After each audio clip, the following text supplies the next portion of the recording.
let's get going. Ellen says her video is probably not going to work and her internet's slow, so we don't hear her voice. Before we get started, or before we start the official meeting, I am having some weird problems with Zoom and I'm planning to share a lot today. So I don't think I practiced a bunch today, tried to work some stuff out with my IT guy.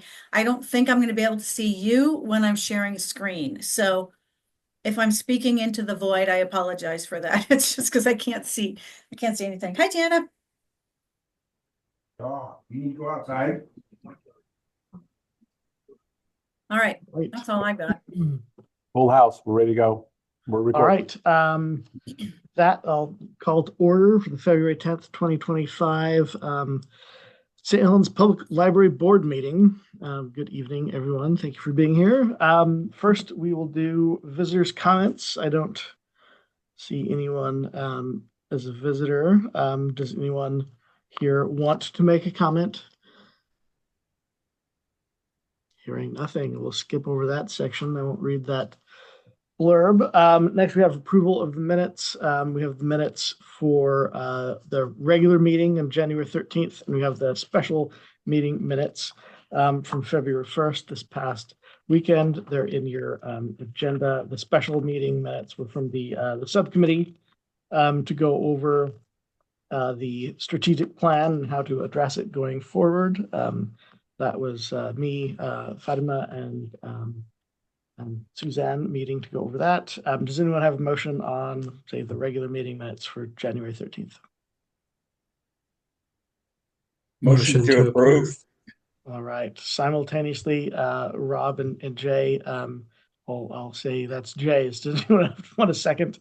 Assuming Rob, do you want to second that? Second. All right. So Jay moved, Rob seconded, motion to approve the January 13th meetings. Any discussion on that after reviewing those minutes? Anyone want to change to anything? Hearing nothing, I'll just ask for a vote. All in favor of the motion to approve the meeting minutes from January 13th?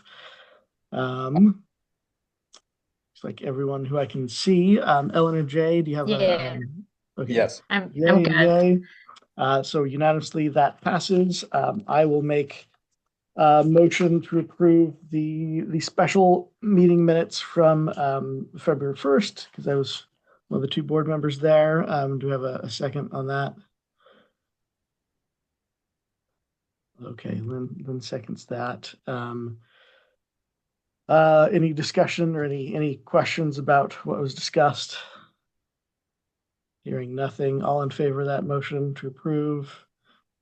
Again, I'm seeing everyone visible, saying yay. Ellen and Jay, Yay. you have a vote, yay. And all right, Jay, I don't know if you're muted or not. I'll just say no audible reply from Jay, so that motion passes. Our next business is old business. We have a report from the strategic plan subcommittee that's covering the minutes that we went over on this past Saturday. Actually, it wasn't before. Nope. Is that okay? Suzanne's sharing. We're starting to share something. So we talked about how we want to deal with the strategic plan. Obviously, we want to try to implement it or to address it and check up and make sure that our lofty goals are actually being followed through on. So kind of the thought was to ask staff to gather information and get the assistance of some of the board members as well, and then address these I guess in two groups. One in like big things. If you take a look at our goal 1 in our strategic plan, as like a transformational plan is initiative 1 that we thought was something rather large to take on in a short period of time, and it might take a subcommittee kind of breaking that down and then coming back with a report to the board. But then there's other smaller items, or at least we viewed them as smaller, like in goal 2, like engage the maker community, or amplify literacy or, provide information, resources, and training to address a variety of community needs. Those are things we thought that we could ask staff to gather together things that were currently being done. We put that as an agenda item on the regular board meeting. We discuss that one item and ask staff what's being done currently, and then kind of brainstorm ideas if we have any to expand on certain things. Anyway, I'm not going to discuss kind of more in-depth things that we thought we might go into, but that's kind of how we wanted to break it down.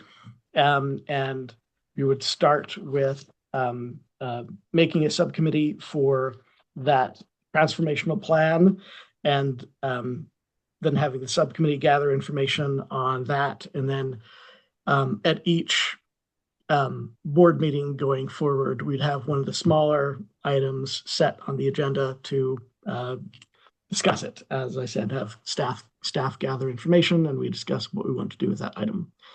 And then we at the end, but we ran out of time, we kind of ranked some of the items looking Bill 2. We thought that addressing and engaging the maker community was a #1 priority for that goal, because making it known to the city council, not that it isn't at least a little bit known to them, that that's an underused resource that with, say, additional funding or with time spent by a grant writer seeking out grants, that could be utilized more to the benefit of the community. We thought that was a high priority goal, but that's not like set in stone. We could discuss the priorities of these. Any thoughts, questions, discussion on that general method of kind of tackling these items in our strategic plan and making sure we are making good on our plans? I'd offer that if you can't use your audio, maybe you could put something in the group chat and I can read those out. The idea of putting things on our regular meetings so we get visibility of them. Aaron, you're I just saw that. Yes. So we have visibility on these and at least start to check them off, and we'd be able to report back that we took a look at various items and suggested changes, and then maybe 6 months, a year later, put them back on our agenda and check up on progress being made, and I guess hold ourselves accountable to our plan. I like the idea of tackling it in kind of little bites, because when you look at this idea of strategic plan, it seems so big. Yeah, but if it's this little bit and that little bit, in the end, you get a lot of bits done. Yeah, I very much thought that trying to load everything up, or even one of these items that's too big, like the transformational plan, trying to tackle that in as an agenda item on a regular meeting would probably not be very useful. Dana made a really good point, because this strategic plan is a multi-year plan. It's not something we do overnight. It's not the operational day-to-day stuff. So it is going to take time to get it done, and that's okay. Well, I don't know, Suzanne, do you think, I don't know if you, I said I was going to lead on this one. How I'd suggest tackling this is, if we're in agreement that at least for the item to put on the monthly agenda for like next month, for having our #1 priority, that is the engaging the maker community, to ask Suzanne's staff to gather some information about what's being done towards that end and have that on the March agenda. And then we discuss that, but the slower, more bit by bit thing that I don't think can be done in one meeting is that goal 1, initiative 1, the transformational plan. I believe we need a subcommittee, and maybe tasking individual members who have expertise on this. Like Jay, of course, we mentioned, hey, Jay does lots of funding stuff. That item 3 in what the transformational plan will include is its funding considerations and options, gathering information on that, and whether or not you're part of the subcommittee providing it to us so far as ideas that you want to make sure are considered would be very useful. But do we have any,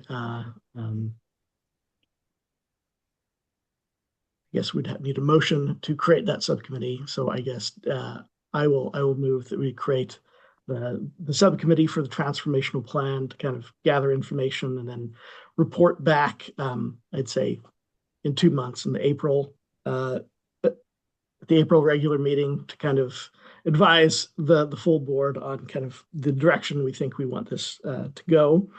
And then in March, we'll get information from staff on the goal 2 priority of the makerspace.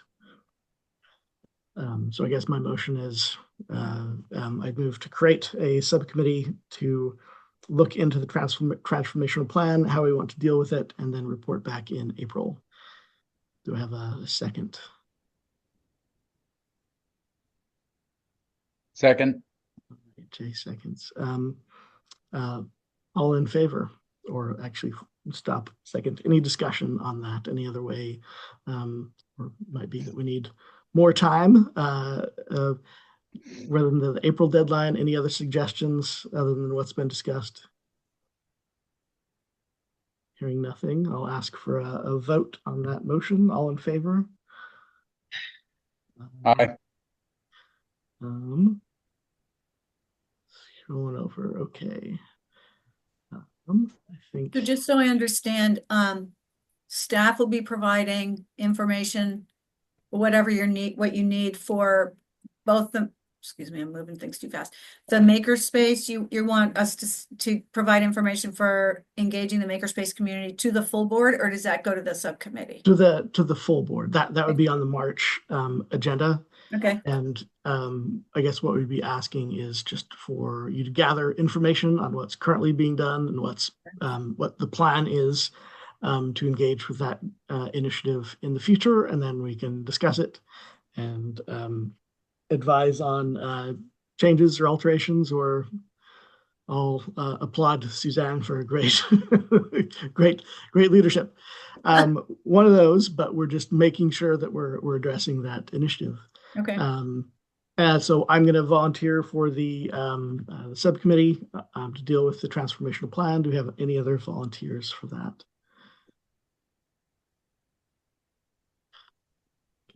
I can only see a few of you at a time. I'll hop on. I can only see, so it's Jana. Mm-hmm. Okay. Anyone else? 3 is a good number. No pressure. So, oh, excuse me. What was that, Suzanne? Sorry. I was just going to ask a procedural question, but I interrupted the flow here. I'll wait. Looks like we have myself and Jana, and then we'll communicate. We'll have to make sure that the public meeting information. I don't. Sorry, what, Ellen? Oh, I don't. Never mind. It doesn't matter. Okay. Lynn, I see your question. I take it you don't have audio. Did you miss a handout? This was handed out our last meeting, and we had a subcommittee to gather information on it. So this was handed out. I guess what's being shown is slightly modified version of the handout from last month's meeting.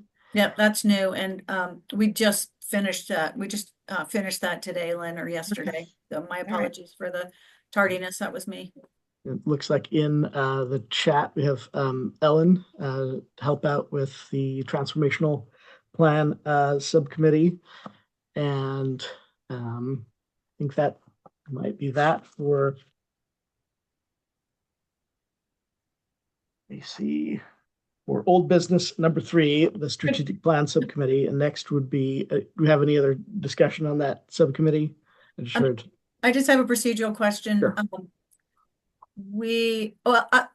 meet with the transformational plan. If it's all right with everybody, I'll meet with that subcommittee and we can all, or you can decide what kind of materials and information you need, and then we'll provide those Okay. in preparation for the subcommittee. That sound good? Yeah, yeah.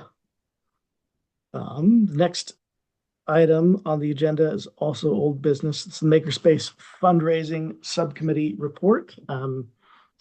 So I believe that was, is that Jay and somebody else? Yeah, Suzanne asked me to walk through it. We sat down briefly. We're going to get together again. We reviewed the nuts and bolts. The space is expanding optimally 50% with a storage room as well. So there's a lot of elbow work needed, new flooring, and then supplies, tables, cabinets, furniture, chairs, which aren't cheap to match, storage racks, just a lot of, quite frankly, grunt work to get it up to speed. Not a number that we've come up with, but in today's economies, I would say $5,000 would be just a steal, and 15 to 20 the way furniture and cabinetry and things cost is a goal. So in terms of fundraising, I've been focused and looking a lot on grants. There are websites, especially when you type in technology, which that area is, there's just a plethora of grants in the technology area. I guess I missed it. Suzanne said, I wonder if we talked to the city if we had a wealthy individual write a check. And back in my sporting days, that's always what we did, is went to the biggest benefactor in the district and got him to write a check. Out at Barlow High School, we got Pepsi to write a check for $100,000 to put in a scoreboard. Of course, we had to make sure we sold Pepsi for the next 99 years in our booth, and that doesn't apply at the library. But I'm new to the community. I don't know who the movers and shakers are that have money. I'm very good at asking and crafting. If you are not, so if you have names of people that can write those kind of checks, even if it's 500 to 1,000 at a time, always when you do a fundraising project, if you're trying to get $1 million, you're trying to find one person to write a check for 200 grand, and then you go down the thing. Well, we're talking about $10,000 to $20,000. If people start writing $1,000 checks, we can get there in a hurry. I didn't really talk to Suzanne about her read on the city council with the transition from Russ to the mayor as our liaison. If the city's going to participate, I would think their budget is stretched to the max these days, and to get them to write checks for us is a long shot. Maybe I'm missing the boat, but I guess twofold. I'm going to be reviewing a lot of grant areas. If you have insights and knowledge, companies and employers have matching grants for programs, if you're aware of, rather than me just searching out in the darkness. Or again, any people in the community that have the means. Again, if you're uncomfortable asking, I'm pretty darn good at it. I've got 35, 40 years with foundations of asking for money, and I'm not shy. So flooring, cabinets, furniture, tables, to build out that space. And if we had the money, I'm guessing it'd be nice to hear Suzanne layer in here because she's been talking to the city workers. I think we could move pretty quickly on this to get that place up to speed. Yeah. Suzanne, Oh, beg your pardon? have you gone to the Friends yet about this for a donation? No, we have not. The Friends made a generous contribution to buy our new Glowforge, which was several $1,000s. So they are, they are interested in the makerspace. Obviously, they made a large contribution to help open the makerspace originally. So they are definitely on the list of people Okay. or organizations. Yeah, thanks for that. Jay's point, couple of things. One is, we do have a incredibly robust public works department. We're going to replace the sink that's in the existing makerspace with 2 deeper sinks and a longer countertop that requires some more cabinetry and some plumbing. All of that work is going to be done by the plumber and one of the fix-it-up chappies at Public Works. So we need to get the materials for them. They can take care of that. And that actually is something that could happen as soon as we have the materials, they can pop in and do that. Colleen Oler is one of the other people that's working, that's just getting started working with Jay and me. And she has some in-kind connections. We talked about flooring, and signage. I think there's a couple of others in there, maybe countertop even, where she had some connections in the building community that she thought she might be able to bring to bear. And then, as Jay said, it's a lot of bits and pieces that add up quickly. The biggest lift, I think, is going to be how we do this project table setup. What we need is 4 4x4 tables that can come together and become one table seamlessly if we want to use it for, if a quilting guild or a quilt program or class is doing something and they need a big amount of space. And then of course we want to be able to roll them apart. So we have 4 4x4s or, any combination of therein. So that's going to be a really heavy lift. I've done quite a bit of research on this and I have my dreams, but it's a $5,000 setup. So, I mean, that may be out of our scope, but I think where Jay and Colleen and I are going to go next is, what's the bare necessities? What do we have to open? And then what is our long-term goal for, materials and how we configure those rooms? And just one thing else I'd add, we have a really wonderful volunteer who's very creative and very engaged in the makerspace. He's been helping. He actually purchased a new 3D printer for us and spends quite a bit of time at the library at the makerspace. And he happened to be in on a conversation we had about sound dampening for the walls in that little office that we're going to be using for a sound studio because it's quite noisy in there. And he said there are actually 3D designs for sound dampening. They're not a soft thing. It's whatever the shape is, it affects the sound and how the sound acts in the room. I don't quite understand it, but anyway, so we could do some, there are some things we could do in the makerspace to start working some of this in. Signage is another thing. We need to put signage on the doors. And then Jay and I talked about a donor wall or some way to thank organizations, individuals, foundations that are helping, that are able to help us. So as Jay said, early stages, but I think we've got a solid list of things that we need to acquire. And as I said, there's kind of a phase 1. We've got some folding tables. As soon as that space is cleaned out, our custodial person's going to go through and wash down every surface, clean the carpets, all that. So we can start to move that equipment in there. We can get our storage set up. And then, obviously we'll be working as we go along, as we raise funds to replace those equipment tables and get the project tables going and that kind of thing. So just as a quick follow-up, 2 points. In-kind donations are absolutely priceless. I work with a group of people. We've been going over 13, 14 years to Browning, Montana, outside of the Indian Reservation, Glacier National Park, and helping the tribe on various projects. And we needed about $5,000 worth of siding last year.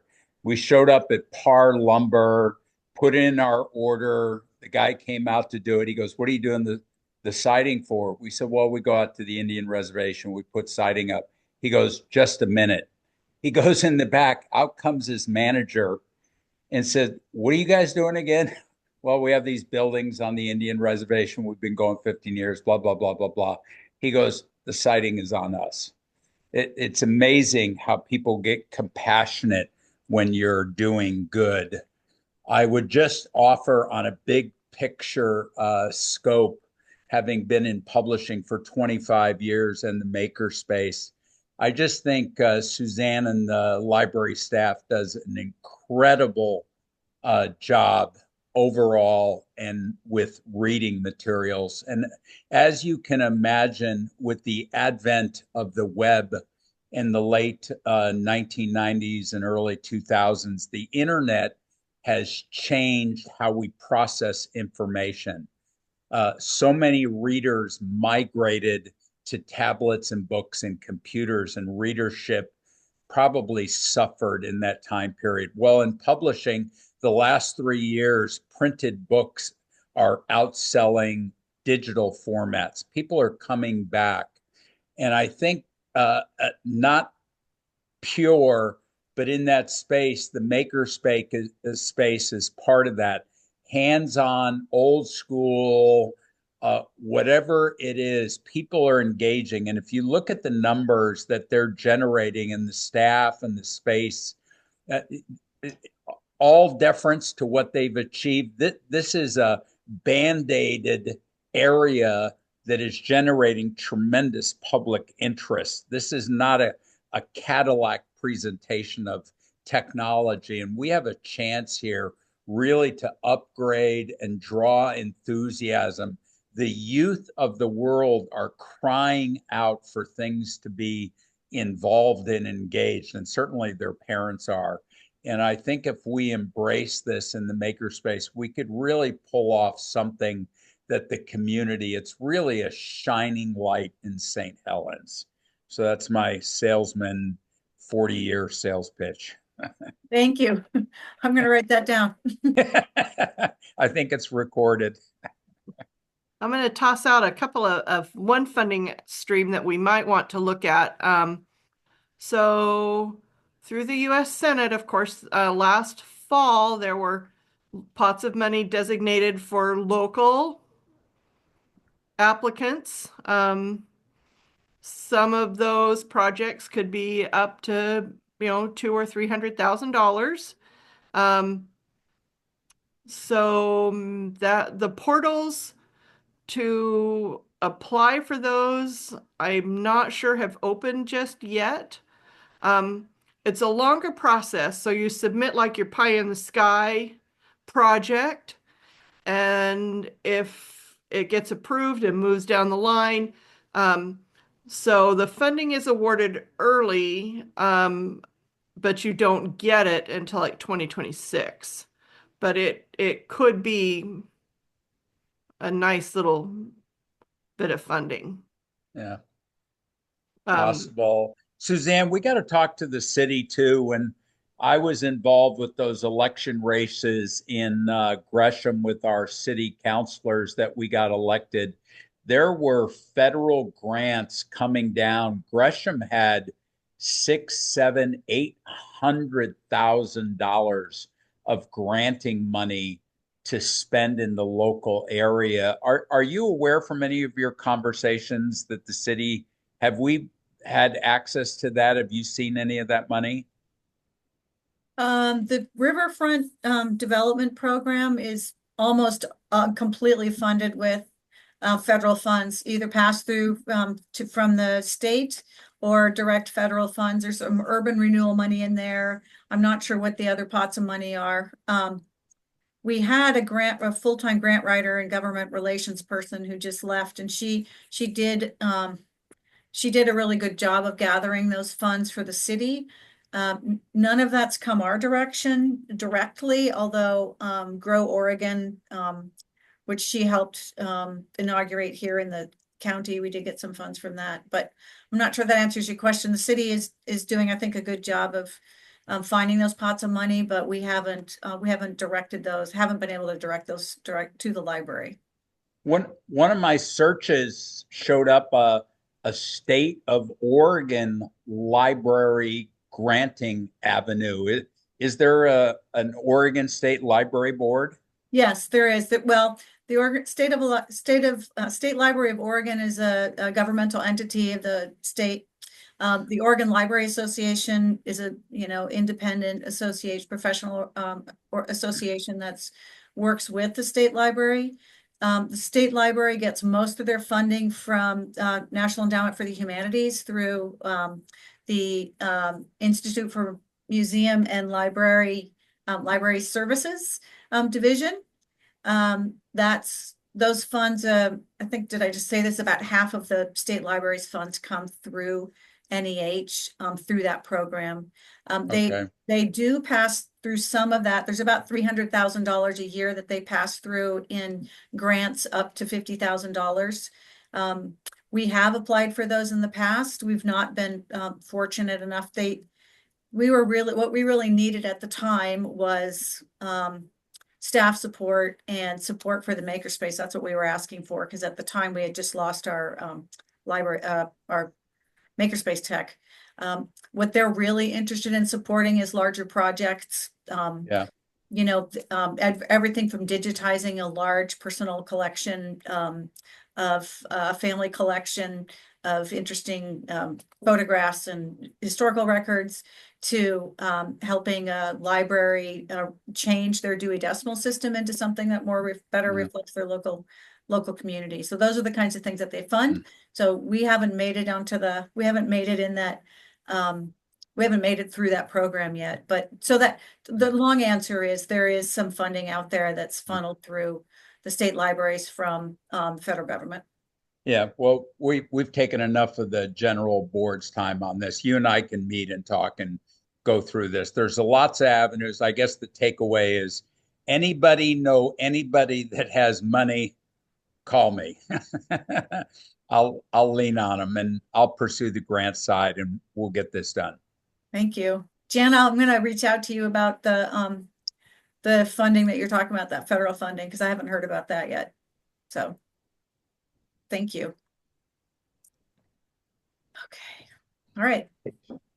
I think that was all of our old business. Do we have any new business that we need to discuss? From here.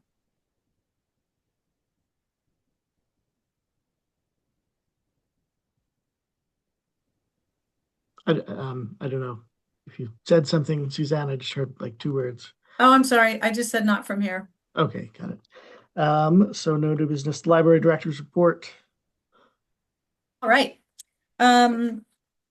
Welcome to Mayor Massey. I'm not sure if she's going to be able to come to these meetings. We'll be kind of working through that as she gets settled in. She's got a lot on her plate, as you can imagine, and she's working really hard. I can see, you saw the email that she sent to all the board members. So we had a successful meeting, I think Erin and I did with her. When was that? A couple of weeks ago now. And she seems engaged in the library. She said some very nice things about the library. So, we'll continue to inform her and keep her, I hope, top of mind, keep us top of mind, especially right now, because we're, jumping into budget season. So as Jay said, things are very tight at the city. There are a couple of opportunities for funding. Project Arcadia, you may have heard about. They're taking on some of the mill that Cascades closed, and they're expected to start back in production, I think, just in the next few months, and that will replace some of that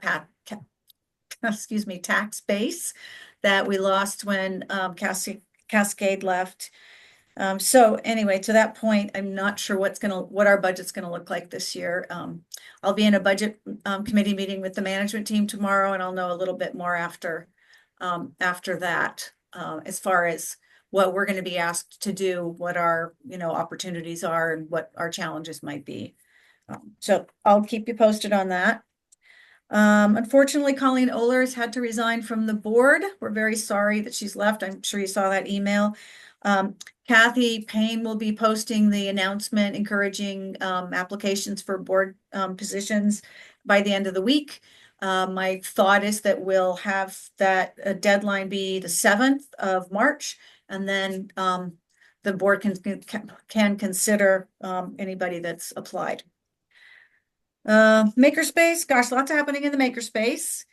We have made a change to our schedule. Right now, or until last week, we had 2 days of the week when Jana was doing appointments with individuals that wanted to get more information, wanted to be certified on a piece of equipment, needed help with a project. Tuesdays were very light, and she just is maxed out. I needed to pull her back so she had some more time to do youth programming and just take a breath. She's been running literally sometimes back and forth between the Makerspace and the library. Excuse me. So we're not doing the Tuesday appointments. We've extended the Thursday appointments an hour, so they'll be 3 o'clock to 6:30 starting this week. Actually, we'll see how that goes. My plan is for us to do that through the end of the school year. We're probably going to make some changes. We will have to make some changes to the schedule during the summer library challenge, and then we'll reevaluate all of that at the end of the summer and make some decisions about what we're going to do about scheduling the appointments and etc. I mean, as you can imagine, the Makerspace is flooded. We had 19 people, excuse me, we had 19 people in the Makerspace the other day on a Friday to just play around, do some projects. There were some families there, some kiddos, and some adults making gifts and pieces and parts to replace equipment and all kinds of things. So very busy, and Jan is doing a lovely job. We just need to, we're just kind of adjusting as we go along. It's a work in progress. I mentioned that generous gift by Spencer, our donor, who's now a member of the Friends organization as well.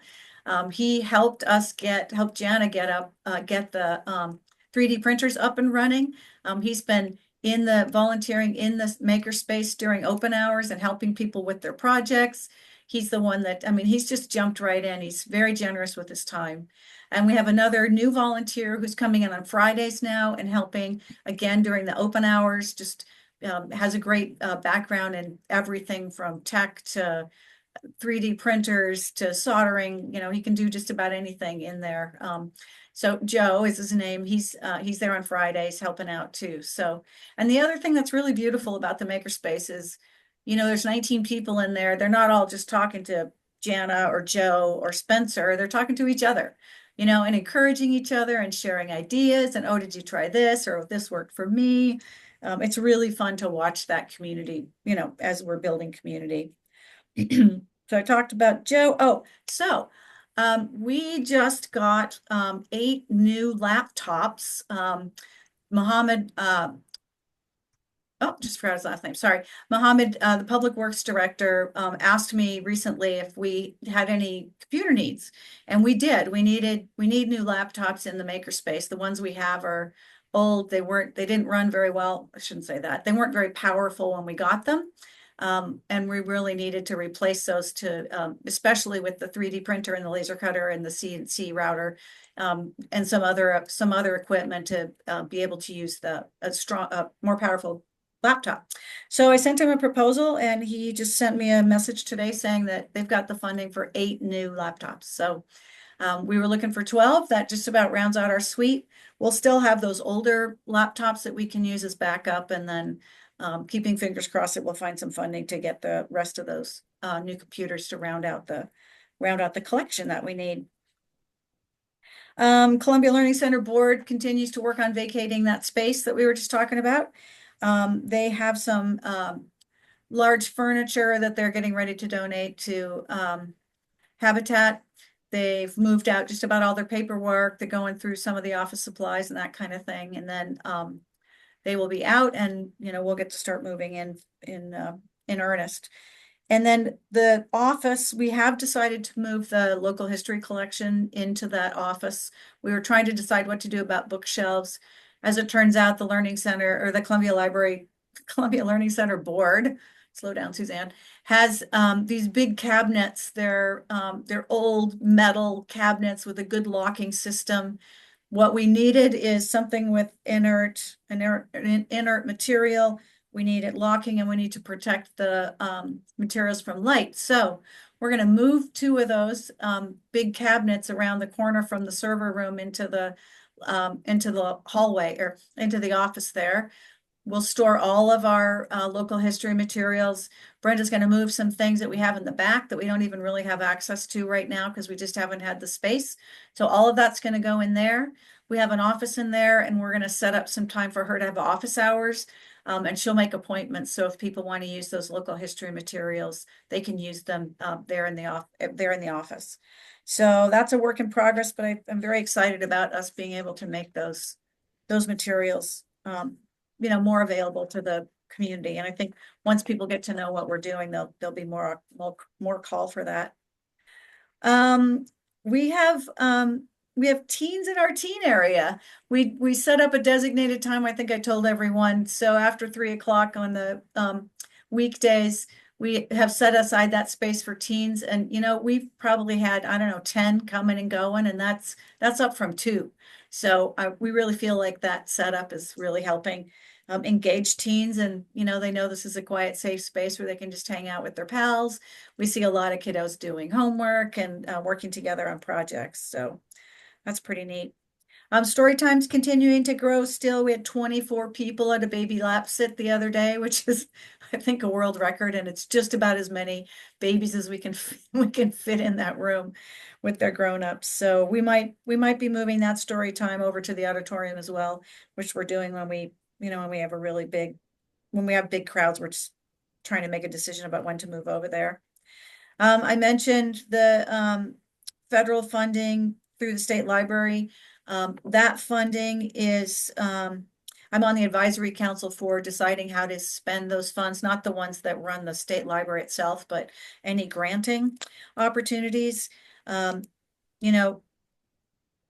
has a question about what's going to happen with federal funding. The news from NEH to the state library is just continue to do what you're doing, and we'll see where things land as the new administration starts to make their decisions about how they want to fund and what they want to fund. In the meantime, we have submitted a grant proposal. They have a new program that funds teen interns. So we've applied for the funding to have a teen intern here starting in May. The idea would be for them to establish a teen advisory council, which is something that we've been wanting to do, a great way to engage teens. This person would probably also be helping with some summer programs, especially those around teens and families. So fingers crossed on that. We should hear in the next week whether or not we receive those funds. And speaking of summer library challenge, level up at your library. We're going to do some enhanced programs this year. Nicole and Jana have been working really well together. We're going to do a family and a teen escape rooms. So we'll be using the auditorium for that. We're going to do, cardboard forts in the courtyard. There's all kinds of other fun programs, mostly for families and then some for teens. And then we'll do our outside presenters and performers as we have in the past. So that's all coming up. I thought I would take 3 seconds of your time and just show you a little bit of the semi-annual report. I just want to go through some of the key figures. I thought that might be helpful. So this is going to be kind of ugly, but here we go. Wanted to point out that we had 65,737 building visits in 2024. That's a step up. I'm afraid I can't remember what the numbers are, but that's an increase, I think, of at least 2,000 from last year. You can see that there's a upward trend here, thanks to COVID restrictions, really pulling back. Of course, we have other, there's a flu going around and some other things, so that does vacillate. But you can just see that we have, just many more people coming in the library. Those visits, reflect also more people using those auditorium and the makerspace and the Armstrong room as well. Library use. Here you can see library visits in between 2023 and 24, a substantial increase. And then that's an average about 100 patrons a day, which is a lot for 4 people at a time to be in the library helping folks. And then just a trend of when our patrons are here. So obviously we have the kiddo programs, a lot of folks coming in, especially retired folks coming in this time of the day, reading newspapers, checking out books, getting new library cards. We had two couples come in that are just recently retired that came in to get their library cards. So that was pretty fun. That was just today. Just a reminder that paid staff per capita is 0.40. We have 21% of our population registered with a library card. I looked at other communities in the state and other libraries, special library districts, and we're right in the top. The percentage goes from 18 to 23, 22. Those larger numbers tend to be in the metropolitan areas. So I feel really, really good about how the community supports us and what we're doing. And then 65,737 items borrowed in 2024. Again, that's an increase from last year, I think several thousand. The public computers continuing to be more and more popular. We're actually having conversations in staff about whether or not we should add another another computer or 2 in that public area. We'll keep an eye on that. Talked about expansion plans. I would really love it if we could do some kind of soft opening in March, at the end of March. I'm not sure whether we're going to be able to make that happen. Obviously there's a lot of balls in the air right now.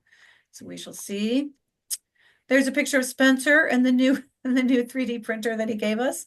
And this is really cool. He made this tray, which is attached to the bottom of the table there. He made this tray with the 3D printer to use to put all the little tools in for the 3D printer. So yet another example of how handy that thing can be. Oops, I want to tell you one more thing. So we had 111 users between October and December last year. We had 105 users in January.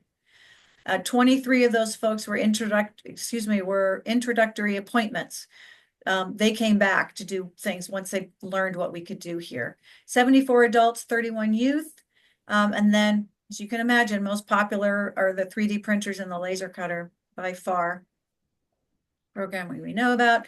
The Seed Exchange, just wanted to say one thing, which is that the Master Gardeners have come to us asking us if we'd consider partnering with them to do some specialized gardens in the courtyard, including, fingers crossed, a pollinator garden. And we talked about shade plants, native shade plants, and some other specialized gardens.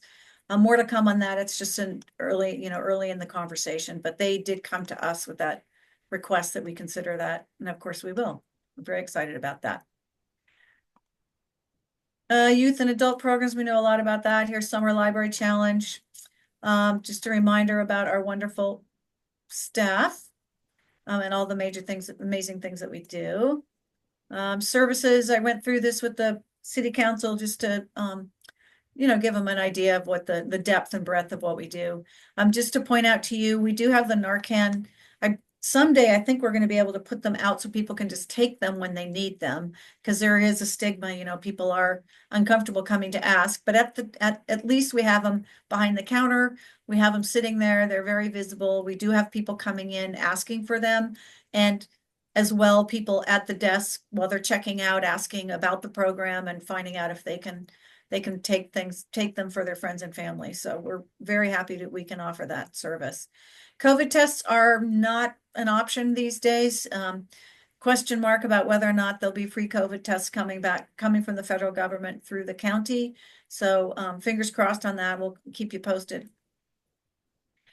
Key staff training, I thought this might be particularly interesting to, given the situation that we've had in the city lately, and just a quick overview of the kinds of staff training that we do. We do regular professional development as well, and that's specialized depending on, we have, librarianship, also frontline staff and some other things, just sort of not just tools and tasks, but also just, how we think about the work that we do and how we can better engage with our patrons. Small Business Corner, just a quick note that we had somebody come into the library the other day looking for this space and also wanting to set up a business card, St. Helens business card. So the word's out there, I think, and we're grateful for that partnership with SBDC. I think that really makes a difference. 27 volunteers, they logged 954 hours last year. That's a value to the city, or well, to the library in the city, of just shy of $31,000, which is substantial. And as you know, those folks are doing things that we don't have the time otherwise to do. So we're very grateful for that. As I mentioned, the Friends purchased the new Glowforge for the Makerspace. They're going to continue to fund our Summer Library Challenge, Book Club Books, the Genealogy Conference, which is coming up this September. And then they do the book sales and volunteer for support for the special programs. I started to make this list and I thought, gosh, it's not going to look very long. I wonder if I should put it in here. And then the lovely PowerPoint said, why don't you put these in boxes? And suddenly I realized how really deeply connected to the community we are. So this is a pretty comprehensive list of community partners, everything from, the public health department. They're the ones that help us with the Narcan and with the the masks and the COVID tests and all of that stuff we get from those guys, and we share information and vice versa. Columbia County Mental Health, as you know, we work quite a bit with them, with our patrons who might be struggling, the Ukulele Orchestra, Columbia Learning Center Board, of course, those are the folks that own the building. Community Action Team and CERT, we are on a task force with them and some other organizations, including the city, around warming centers and cooling centers and other ways to support the community outside of the library. We consider that obviously very important work. State Library Association, or State Library and the Oregon Library Association, I mentioned. Amani Center, we have an ongoing dialogue with them. We're trying to provide materials for them. We get materials from them that we can share at the counter. We're really happy to be able to do that. Youth Era, really neat. It's a national program. They have, I think their Central Oregon office is in Salem, but they now have an office in Columbia County. They work with kiddos, providing educational opportunities, peer support. It's a really comprehensive organization. They're doing some programming here. We're going to do some joint programming. I mean, they're using our meeting rooms, but we're also getting ready to partner with them on some programs for teens and their young siblings. It's a challenge for a lot of teens to do programs after school because they're taking care of their sibs. So we think we've got some neat programming set up in the makerspace where the teens will be teaching their young sibs and engaging with them in whatever kind of cool makerspace project they want to do. So look for that to come down the pike, I hope soon. Still working on that.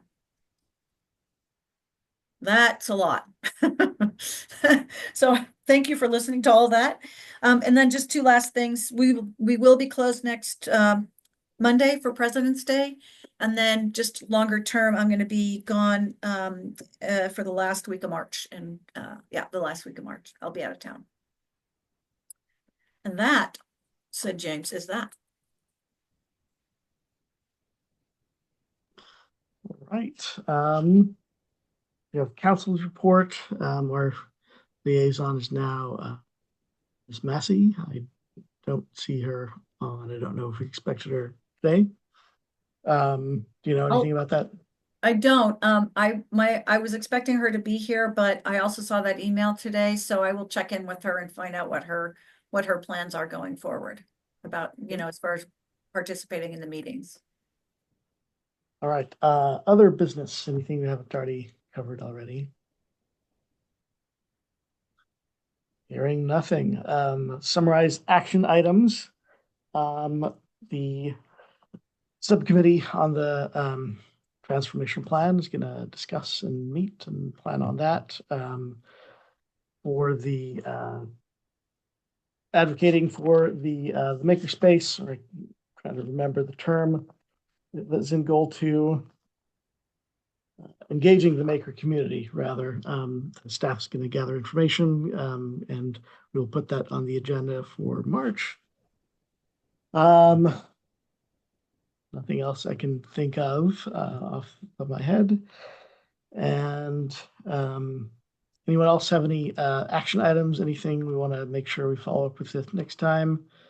Hearing nothing and seeing some shaking heads, I'll move on. Our last item is adjournment. If we have a motion to adjourn. Motion.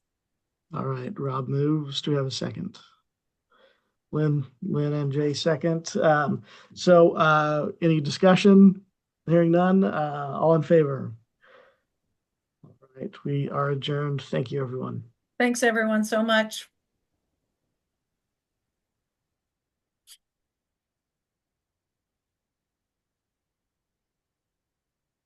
All right, I'll be right up.